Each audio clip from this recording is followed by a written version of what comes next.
encontrado una acción que te gusta, la has analizado y finalmente has invertido en ella. Eso está muy bien, perfecto. Pero ahora, ¿cuándo debes vender la acción? Esa es la pregunta del millón. Lee Freeman Shore fue el gestor de Best Ideas desde junio de 2006 hasta octubre de 2013 y dio el dinero del fondo a 45 gestores estrella para que lo gestionaran e invirtieran en las mejores ideas que pudieran encontrar. En concreto, le dio a cada uno individualmente entre 20 y 150 millones de dólares y cada uno podía invertir hasta un máximo de 10 acciones. Por lo tanto, eran ideas en las que tenían mucha confianza y a menudo eran el resultado de cientos de horas de investigación. Bien, pues seguramente os sorprenda el resultado de este estudio que hizo el propio gestor, ya que la mayoría de las inversiones perdieron dinero. Solo el 49%, 920 inversiones, generaban dinero. Pero algo aún más sorprendente es que en algunos casos de estos inversores, solo el 30% de las inversiones eran ganadoras. Pero en general, casi ninguno de estos casos perdió dinero.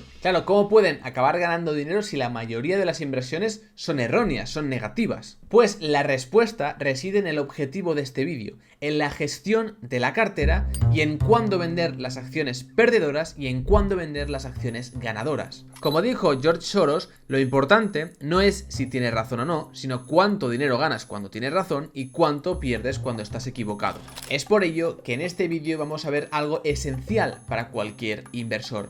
¿Cuál es el mejor momento para vender una acción? Vamos a dividir el vídeo en dos partes. La parte número 1 va dedicada a cómo gestionar las acciones que van perdiendo dinero y veremos tres tipos de perfiles de inversores: los conejos, los asesinos y los cazadores. Y en la parte número 2 veremos cómo gestionar las acciones que van ganando dinero y veremos dos también perfiles: los asaltantes y los conocedores. Y al final os daré una checklist con los diferentes puntos que debéis seguir para convertiros en inversores de éxito y vender de la manera más óptima. Ya que pensad que sí, cuando una acción cae un 10%, necesitamos un 11% para llegar al punto de equilibrio. Pero cuando cae un 33% ya necesitamos un 50%. Y cuando cae un 90% necesitamos un 900% para volver al break-even. Así que vamos a ir con la parte número 1. Pero antes déjame en los comentarios a lo largo de este vídeo con qué perfil te sientes identificado tú. Si con el conejo, con el asesino, y también déjame en los comentarios qué errores has visto durante el vídeo que realmente tú estás haciendo como inversor y cuáles crees que son las claves o lo más importante que has aprendido también en este vídeo. Y ya que estás, también te puedes suscribir aquí debajo activando las notificaciones y dejar un gran like para apoyar todo este trabajo que hay detrás de cada vídeo, ya que este vídeo básicamente es un resumen del libro de Art of Execution, el cual recomiendo mucho leer, y aquí voy a hacer un resumen detallado. Parte 1. Estoy perdiendo dinero. ¿Qué hago? Aquí tenemos inversores que están perdiendo dinero. ¿Qué pueden hacer? ¿Mantener la posición? ¿Vender la posición? ¿O comprar más? Vamos a ver qué es lo mejor en cada caso. Y empezamos por los conejos. Con un caso de estudio, Buy Communications. Buy Communications era una empresa con sede en el Reino Unido que permitía a los usuarios realizar llamadas telefónicas y enviar mensajes de texto a través de internet. Se esperaban grandes cosas de esta empresa, sobre todo porque básicamente significaba que los usuarios podían hacer llamadas telefónicas internacionales más o menos de forma gratuita. Que por cierto, todos los casos que veremos durante el vídeo son casos reales de este estudio del gestor del Lee Freeman. Pues compró acciones de Bike el 31 de octubre de 2007 a 2,10 libras. Dio la casualidad de que ese fue el precio máximo y que a partir de ahí la acción empezó a desplomarse y el inversor compró algo más. Hasta aquí todo bien, no pasa nada si una acción cae, ya que si la tesis sigue intacta y tenemos convicción podemos comprar más. Continuó invertido 2 años y medio hasta el 2 de julio de 2010. En ese momento el inversor decidió vender toda la posición, con la acción cayendo un 99% y cotizando a 0,02. Claro, aquí con un 99% de desplome y teniendo en cuenta que la bolsa tiene un 8% de retorno anual medio de los últimos 100 años, necesitaríamos 60 años con ese retorno para lograr recuperar nuestra inversión. Los conejos básicamente son aquellos perfiles que van perdiendo dinero y no saben reaccionar y tienen muchos sesgos psicológicos que no permiten optimizar sus estrategias de inversión. ¿Qué hacen mal los conejos? Una de las influencias más importantes, por ejemplo, es el sesgo de encuadre o falacia narrativa. En muchos casos, por ejemplo este de Buy Communication, el inversor estaba buscando la próxima superinversión para hacerle rico y para hacer rico a los partícipes del fondo. Entonces, cuando está analizando esa compañía y ve algunos requisitos o características que sí que se cumplen en la tesis, ya solo puede ver esa nueva superinversión que le hará famoso, que le hará ganar mucho dinero, etcétera, etcétera. Bajo este sesgo, podemos crear narrativas o historias positivas para justificar una acción que va perdiendo dinero. Miremos el siguiente gráfico. ¿Qué acción comprarías?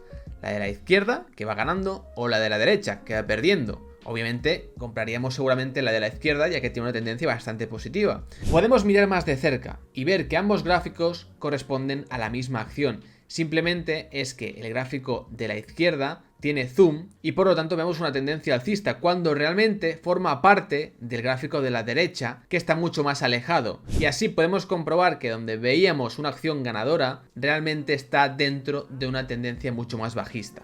Cada vez que los conejos se encuentran en una posición perdedora, este sesgo suele intervenir y les hace pensar: está bien, he perdido dinero, pero mi tesis, la historia de por qué he invertido, no está rota. El precio de las acciones cambiará y todavía ganaré mucho más dinero desde aquí. Vamos, que son capaces de ir inventando, creando nuevas historias para justificar la valoración. Después tenemos también el sesgo de anclaje, dejar caer nuestro ancla intelectual, decir: mira, yo tengo una visión, tengo una perspectiva, tengo esta justificación y no me adapto a nueva información. Viene nueva información que a lo mejor es negativa y tengo que cambiar de opinión porque es una información muy relevante, pero no quiero aceptar que estoy equivocado. Y si cambio de opinión va a ser de manera muy paulatina y muy lenta. Después, demasiado pronto. Imagina un escenario en el que compras un lingote de oro por 1000 libras. Al siguiente día te ofrezco 500 libras. ¿Me lo venderías? Seguramente, o la mayoría de gente va a decir que no. ¿Cambiarías tu respuesta si abriera el periódico y te mostrara que el precio del oro se ha desplomado de la noche a la mañana y que vender tu lingote en el mercado abierto solo equivale a 250 libras? Probablemente, aún con esta información nueva, tampoco lo vas a hacer,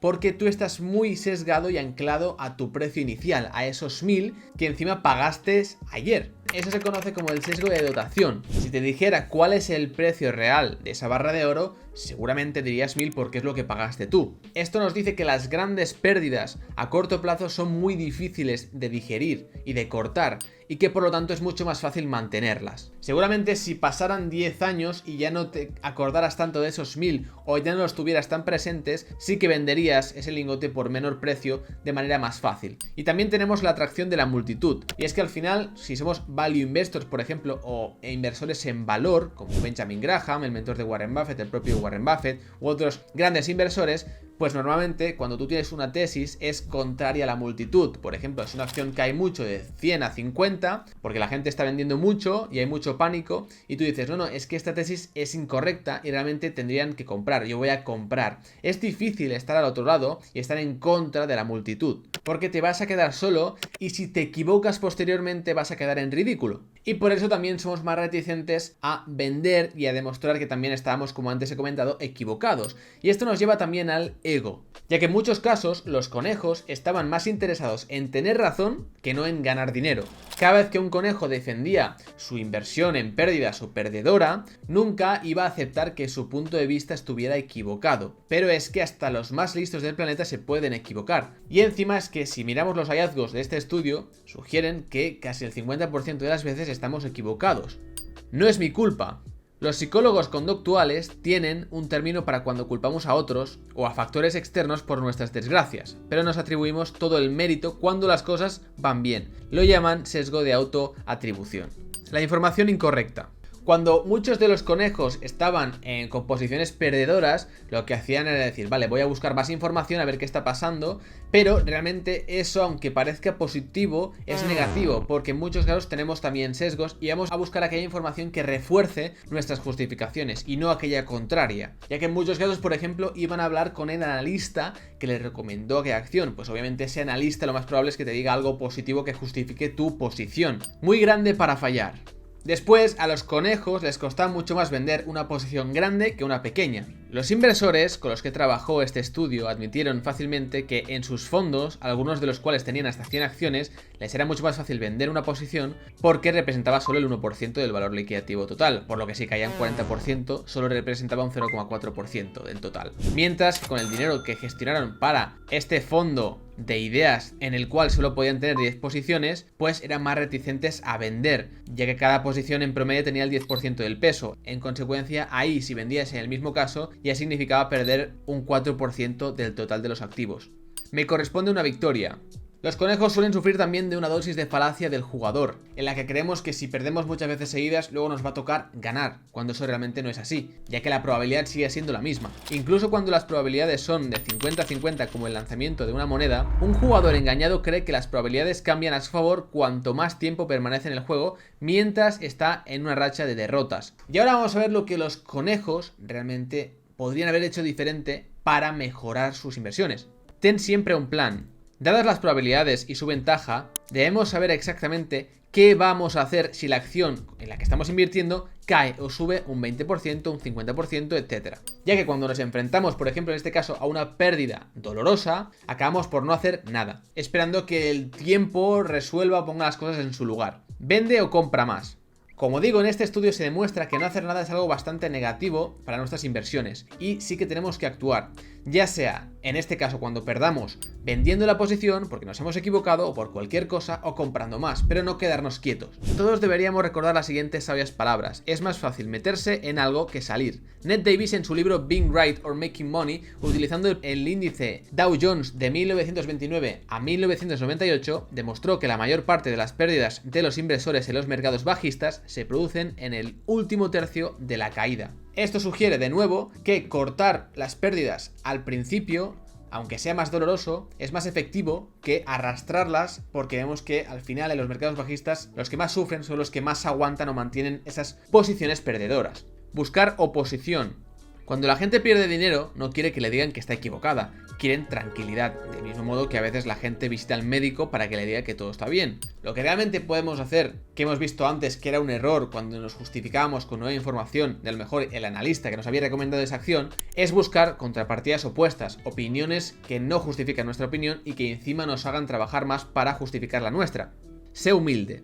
Los conejos, como hemos dicho, tienen mucho ego. Como hemos dicho, pues muchos son MBAs, CFAs, bueno, tienen mucho prestigio dentro del sector. Y solo por su nombre ya creen que tienen una ventaja respecto del mercado y que tienen la razón. Pero realmente los expertos, los profesionales, son muy malos haciendo pronósticos. En 1987, Jack Traynor presentó a 56 de sus alumnos un frasco lleno de gominolas y les hizo una pregunta sencilla: ¿cuántas había en el frasco? Había 850, pero ninguno de los resultados lo hizo bien. Lo que es más sorprendente es que a pesar de que las respuestas variaban enormemente de un estudiante a otro, el número promedio de todos esos números incorrectos se alejó solo un 2,5% del número real, es decir, 850. Así que recordemos esto, seamos humildes la próxima vez que pensemos que el mercado está equivocado y nosotros tenemos razón. Cansarse de las notas de enfermedad. A nadie le gusta equivocarse y siempre nos ponemos excusas.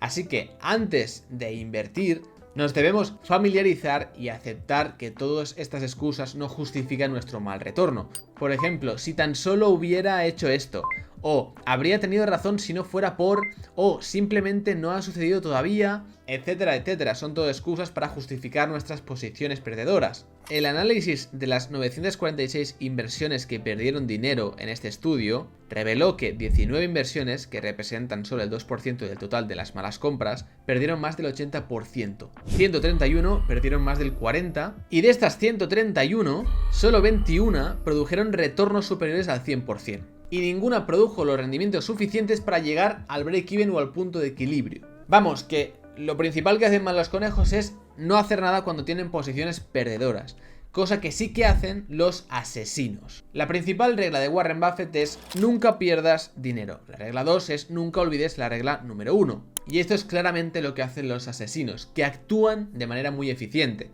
ya que entienden que la pérdida permanente de capital es muy destructiva a largo plazo. Ya que, como hemos visto antes, una pérdida, por ejemplo, del 50% requiere de un 100% posterior para volver al punto de inicio. Los asesinos saben perfectamente que existen ciertos sesgos como los que ya hemos comentado que tienen los conejos, y para no caer en ellos, para cuando estemos en un momento débil o poco racional, crean unos códigos de conducta que tienen que establecer de manera fría y calculada. El código de los asesinos: 1. Mata a todos los perdedores entre un 20 y un 33%. Los asesinos, cuando la acción cae hasta cierto punto, algunos de ellos ponían un stop loss, es decir, un corte de pérdidas, o simplemente lo hacían a ojo, pero cuando la acción caía hasta cierto punto, vendían rápidamente, fuera a corto plazo o a largo plazo. El legendario inversor y coleccionista de arte Roy Noberger, cuya firma de inversiones Noberger Berman lleva su nombre, atribuye a la regla del 10% la razón de su éxito, siempre reducía sus pérdidas cuando llegaban al 10%, pasara lo que pasara. Los asesinos eran iguales, casi siempre entre el 20 y el 33% recortaban o vendían sus posiciones. Una pérdida del 33% requiere un rendimiento posterior del 50% para alcanzar el punto de equilibrio. Los hallazgos de este estudio muestran que solo el 11% de las acciones ganadoras, es decir, 101, que hicieron los inversores, produjeron rendimientos obtenidos de más del 50%. Solo 21 de las inversiones analizadas obtuvieron un retorno superior al 100%, es decir, el 1% del total. Y aquí tenemos un ejemplo con Genmab, de cómo actúa un asesino. Genmab es una empresa de biotecnología danesa con sede en Copenhague que se especializa en la creación de tratamientos con anticuerpos humanos para personas que padecen cáncer. En el momento de escribir este artículo, el producto ofatumumab, que se estaba desarrollando con GlaxoSmithKline, se encontraba en la fase 3. Si se demostraba el éxito y la eficacia de este producto, entonces la empresa estaría básicamente siendo una mina de oro. 2 semanas después de que un asesino pusiera su capital a trabajar en estas acciones, se encontró con una pérdida del 30%. Su límite se activó en el menos 32% y vendió el 16 de noviembre de 2009, con las acciones a 12,43, habiendo comprado el 29 de octubre de 2009 a 18,34. Finalmente, su decisión fue buena, ya que las acciones cayeron otro 49%. Si bien era irritante asumir una pérdida del 30%, se habría encontrado con una caída del 65% y hubiera necesitado el 286% para alcanzar el punto de equilibrio. Suponiendo un retorno anual medio del mercado del 8%, eso conllevaría 14 años. 2. Mata a los perdedores después de una cantidad fija de tiempo. Estar en una posición perdedora durante mucho tiempo también es una destrucción de capital. La rentabilidad anual a largo plazo de las acciones, como hemos dicho, está entre el 7 y el 9%, sobre todo de la bolsa americana. Si ganas un 9% anual sobre tus inversiones, eso significa duplicar tu dinero en 8 años. Supongamos que solicitas una hipoteca y decides invertir una suma global de dinero en la bolsa para ayudar a liquidarla. Supón que ganarás un 9% al año y por lo tanto estarás en condiciones de liquidar la hipoteca dentro de 8 años porque tu suma se habrá doblado. En este ejemplo te encuentras que al final en la realidad no es así y el segundo año tu inversión inicial ha caído un 10% y todavía te quedan otros 6 años antes de necesitar el dinero para pagar la hipoteca. Pero realmente tan solo con un 10% ya de pérdida de capital esto puede dañar mucho los resultados finales. A pesar de esto, pues en este caso el ejemplo podríamos pensar no. Ahora como el mercado ha caído, pues está más barato y seguramente los próximos años haga un retorno más elevado que el 9%. Pasan otros 2 años, al final de los cuales no has perdido más dinero, pero tampoco has ganado nada. Tu inversión se ha estancado y tu rentabilidad global después de 4 años es del menos 10% en términos absolutos. En este punto, para poder liquidar tu hipoteca en 4 años, ahora necesitas un 22,1% anual, es decir, 2,5 veces básicamente el retorno anual medio de la bolsa. No vendas demasiado pronto. Algo también muy tentador que puede llevar al asesino a actuar de manera incorrecta es vender demasiado pronto, cuando a lo mejor tenemos unas pérdidas del 5 o 10%. Lo vemos con el caso de Compass Group, que es una empresa con sede en el Reino Unido que opera en más de 50 países y es la empresa de servicios alimentarios de catering más grande del mundo. Su filial, Eures Support Services, se especializa en ofrecer servicios alimentarios a gran escala en entornos hostiles como zonas de conflicto. El ejército es un gran cliente. Uno de los inversores invirtió en esta compañía el 30 de noviembre de 2007, cuando las acciones cotizaban a 3,19. Posteriormente vendió toda su inversión en la empresa 12 meses después, el 2 de diciembre de 2008, y las acciones cotizaban a 3,04, siendo una pérdida de solo del 5%. En el momento de escribir este artículo, las acciones habían tenido un retorno del 143% desde que se vendieron.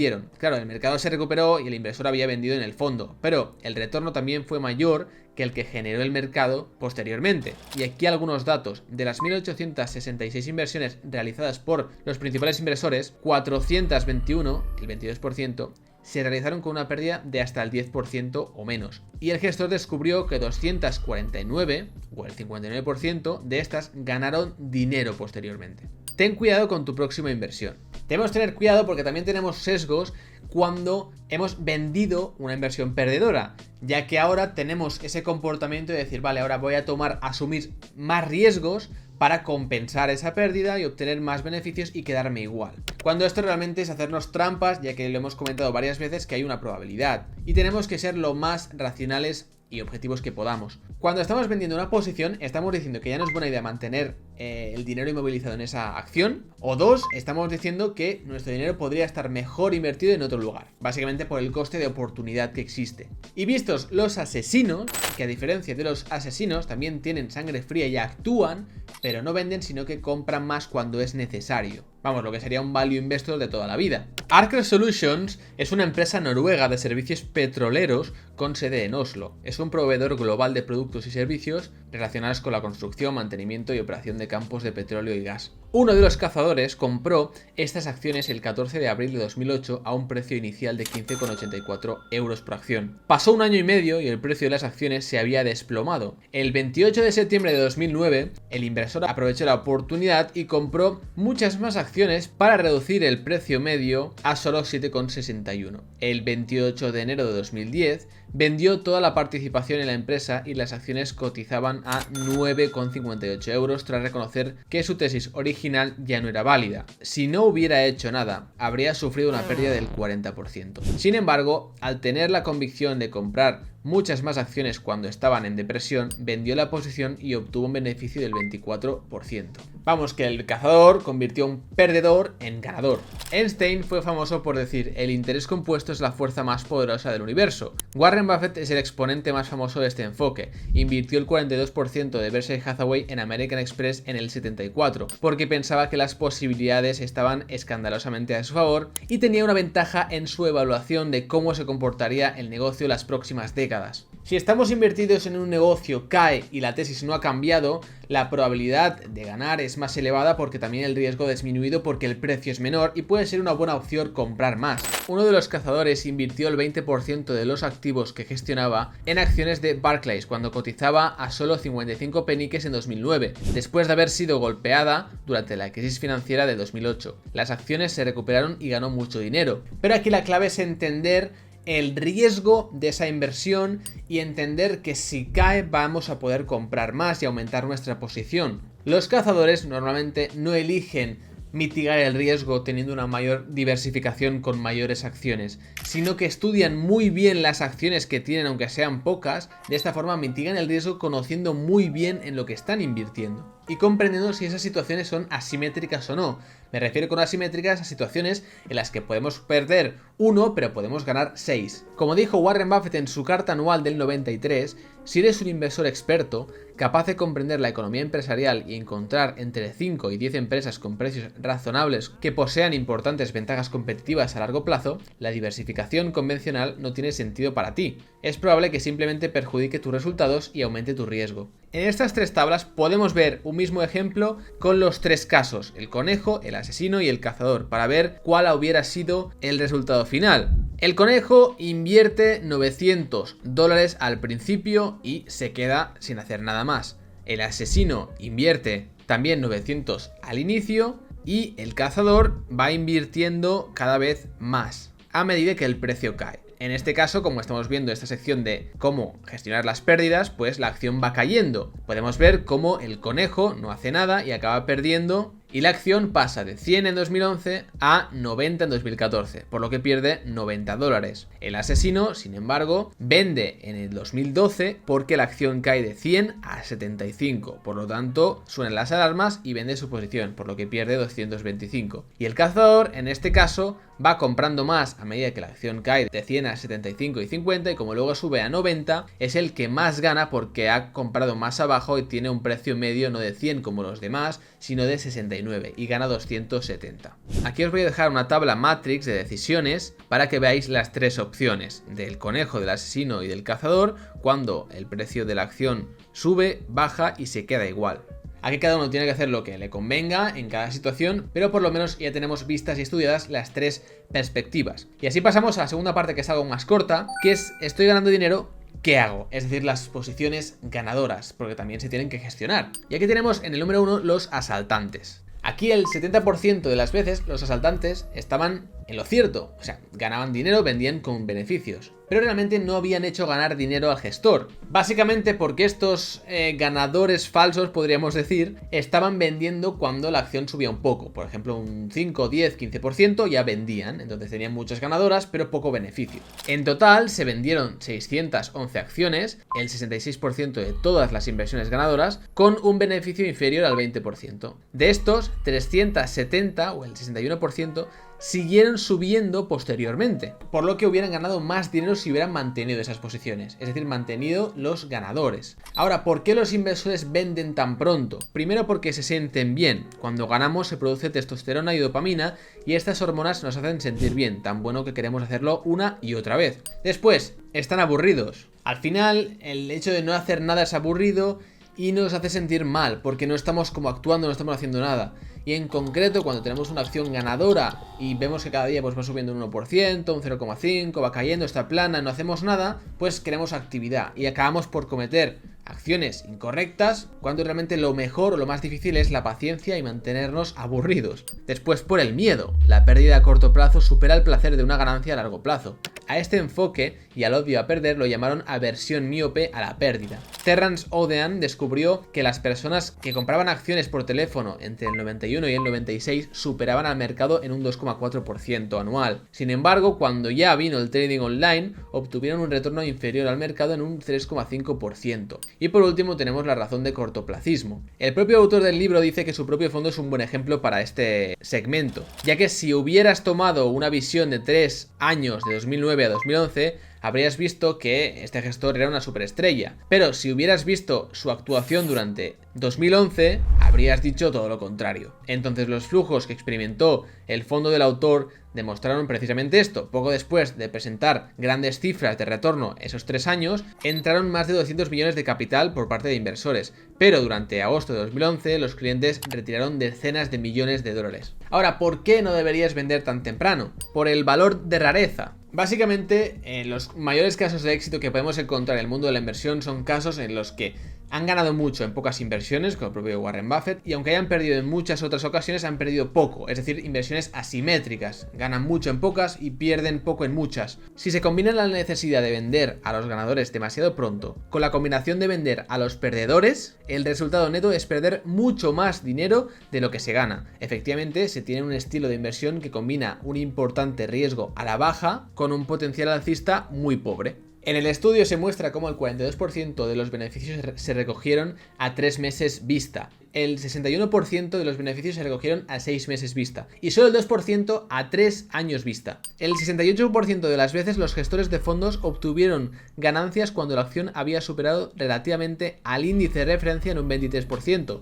Es decir, al final los gestores están siempre compitiendo con un índice de referencia, como por ejemplo el MSCI World o el SP500, y siempre intentan batirlo. Y eso ya complica las cosas. Si además añadimos bonificaciones que están ligadas en resultados, por lo tanto cuando va bien el fondo rápidamente vendo porque así ya me hago el año y cobro mis comisiones y mis bonificaciones, después las expectativas, y es que muchos gestores esperan que ese retorno o ese outperformance o superar al mercado en el corto plazo no se pueda replicar en el largo plazo y por lo tanto venden. Y por último, la previsión, ya que solo en muchos casos solo prevén un upside o un aumento de las acciones entre un 20-30% por encima del precio actual porque solo hacen estimaciones a 2-3 años y no miran a largo plazo. Todo esto hace que tengan malos resultados. Y así pasamos a ver a los conocedores, que es la manera idónea con la cual debemos gestionar nuestras posiciones ganadoras. Recordemos que el truco es que cuando ganamos, ganamos en grande. Entonces, este perfil, ¿qué hace? Número 1, encuentra empresas que no te sorprendan. Lo que hacen estos inversores son encontrar compañías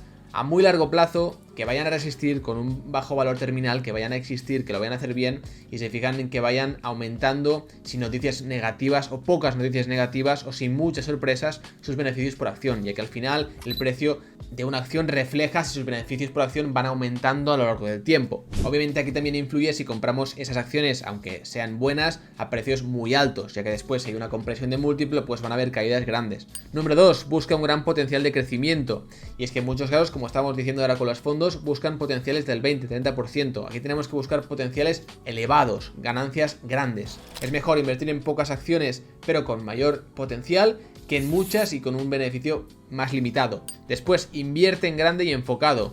Como ya decía, y no voy a repetir, construyen grandes posiciones y en muchos casos pueden suponer el 40-50% del portafolio. Y cuarto, no tengas miedo. Y para ejemplificar esto os pongo el siguiente ejemplo. Se hizo un estudio en Harvard muy interesante donde se estudió el comportamiento de las principales posiciones de los gestores con mayor peso con fondos que iban de 5 hasta 20 millones de activos bajo gestión.